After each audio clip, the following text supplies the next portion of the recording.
तो hello hi समस्त को मोर नमस्कार वेलकम टू दीप्ति ब्लॉग्स।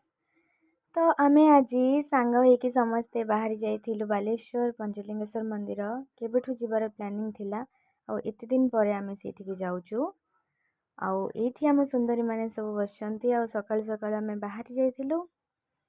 तो एबे चलन तो देखिबा आगु कोन सब होची।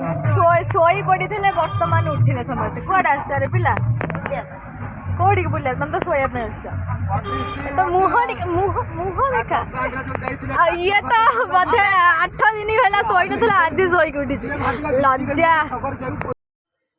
तापरे आमे एठी पहुंची जाइतिलु पंचलिंगेश्वर पाखरे। प्रथम आमे पंचलिंगेश्वर ही जाइतला आ एठिकार व्यू देखंतो केते ही सुंदर लागुथिला। बाट सारा एमतिका व्यू थिला आ केते सुंदर परिवेश एटा थिला। आमे तो प्रथम थर पई एठी आस्थिलु आगु आसनथिलु। तो सो फाइनली आमे एठी पहुंची ही जाइतिलु आ एबे आमे जीवु ठाकुरंग पाखकु।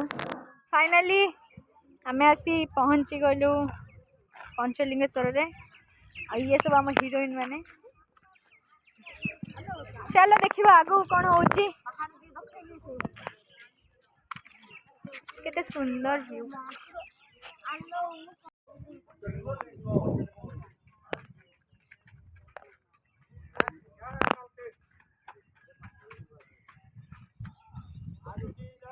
आहुरी गोटे किलोमीटर चलिए जल्दी आस आपरे क्षीरचोरा गोपीनाथ मंदिर जीवा माने बाजारे घुरुची माने क्षीर हाथ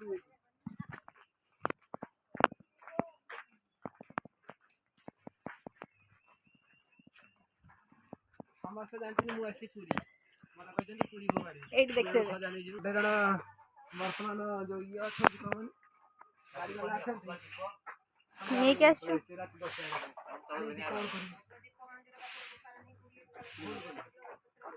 कौन है नड़िया में घर नहीं क्या छु नड़िया धरी के चला ये तुम्हारा आपन को नड़िया फूल बेलपत्र और दूध ने बुझी पड़ले दीप दे दियो दुना गोबी हाँ मैं धूप आनी छु दीप नहीं छु धूप आनी छ हाँ नहीं क्या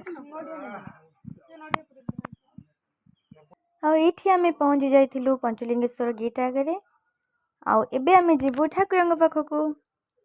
तो देखिबा आगु सब कोन होची। चलो चलो आहुरी बहुत बाट अछि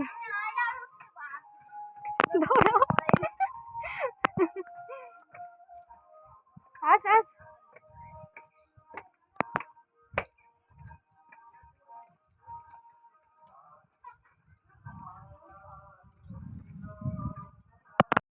एठी आमे पहुंची जाइथिलु आसिकी मंदिर भितरे बहुत गुडाए पहाच चढ़ी प्राय 300 पहाच चढ़ी पहुंची जाइथिलु आ आमे एते सकाळु जाइथिलु सेठिकार दुकान भी सब खोला नथला किंतु देखिला बेलको बहुत लोक माने लाइन ही लागी सारलेनी आउ आमे जाइकी वेट कलु आ एटा ही सबुठारु एथि पाई ही मु जाइथिली बालेश्वर माने ठाकुरन को छुईबी 5टा लिंग को छुईबी आउ बस सेठी आमे आसी पहुंच जाइथिलु आ सेठू आमे माने ठाकुरन दर्शन करी माने 5टा लिंग को छुई मोर तो एक्सपीरियंस बहुत ही भलो थिला। मु भाभी भी नथिली मु लिंग छुई बोली जेहेतु खरा दिन पानी टिके कम आसला तो भलर भलर सेठू आसिला आ एठी हम सुंदरी माने सब आसिकिना फोटो शूट करछन्ती माने फोटो फोटो उठाउछन्ती आ सेठू आमे तळको आसिलु। आमे जो लिंग छुईले से झरना झरी के एटिके आसी ना खरा दिन सेति पई टिके अल्प पानी हो चलो एठू जीवा तापर एठी क्षीरचोरा गोपीनाथ मंदिर चलो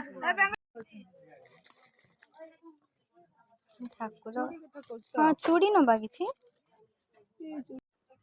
तापरे आमे सेठू तळको आसिकिना एठी समस्ते किछि जिंस नउथिले आ मु एठी किछि चूड़ी देखुथिली आ ठाकुरंकर फोटो नेली गोटे आ बाकी किछि जिंस वगैरह आमे एठी किना किनी कलु आ समस्ते ही एठू जिंस सब नउथिले बहुत भलो भलो जिंस भी पड़िथिला। बस तापरे आ कोन तापरे जिंस सब नै किना आमे पळै आसिलु तळको पुणी पळै आसिलु हमकु बहुत गुडा जगह को जिबार थिला सेति आमे टिके तरतर होतिलु। ଭୋକ ହେଲା ନା ଆପଣ କୋଉଠିକି ଯିବା? ହଁ ଘରକୁ ଯିବା 1000 ଟଙ୍କା ନେଇଯିବ ଘରକୁ ପଳେଇବା। ସେଇ କଥା ତମେ ତ ବୁଲିଲ ଆମେ ଭୋକ ହେଲାଣି।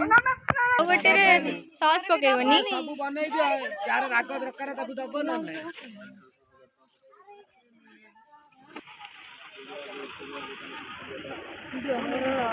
ଆଉ ଆମେ ଏଇଠି ଦହିବରା ଖାଇକିନା ବାହାରି ପଳେଇ ଆସିଥିଲୁ କ୍ଷୀରଚୋରା ଗୋପୀନାଥ ମନ୍ଦିର, ଇମାମି ମନ୍ଦିର, ଆହୁରି ବହୁତ ଗୁଡ଼ାଏ ଜାଗା ଆମକୁ ଯିବାର ଥିଲା ବାଲେଶ୍ୱରର। ତ ଏଇ ଭିଡ଼ିଓରେ ଏତିକି ହିଁ। ଆଉ ସବୁ ଆମେ କେଉଁ ଜାଗାକୁ ଯାଉଛୁ ନେକ୍ସଟ ଭିଡ଼ିଓରେ ଦେଖିବି। ବାସ୍ ରହିଲି, ଜୟ ଜଗନ୍ନାଥ।